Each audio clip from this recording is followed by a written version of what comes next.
əziyyət, nədən tərk elədin bilə bilmədim. Gəl gözəlim, bu qədər əziyyətə tab etmir ürək. Gəl gözəlim, qovuşaq bizlərə hicran nə gərək. Gəl gözəlim, istərinsin yerəmin nuri mələk. Gəl gözəlim, məni səndən ala bilməz. Gəl gözəlim, bu qədər əziyyətə tab etmir ürək. Gəl gözəlim, qovuşaq bizlərə hicran nə gərək. Gəl gözəlim, istərinsin yerəmin nuri mələk. Gəl gözəlim, məni səndən ala bilməz.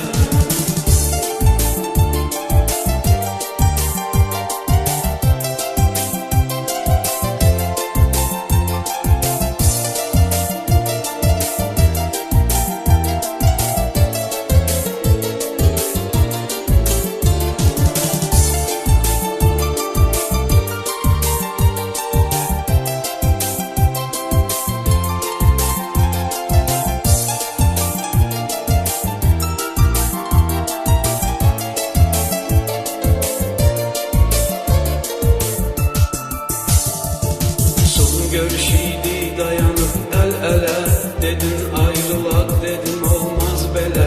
Gedərkən elə söz gətirdin dilə, dur deyib arxanca gələ bilmədim.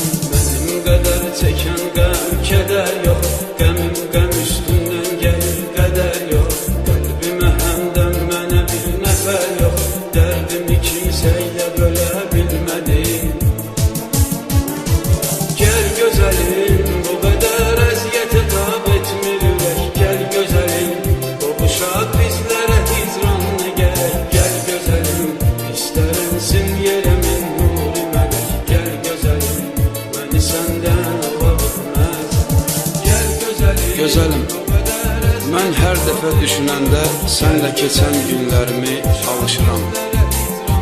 Hərdən olur öz-özümlə ayrılığın günahkarı sənsən deyə danışıram. Öz-özümdən inciyirəm, öz-özümlə barışıram. Qəlbimdəki hicran odu gözlərimdən aşıb daşır. Hiss edirəm, əcəl mənə yaxınlaşır.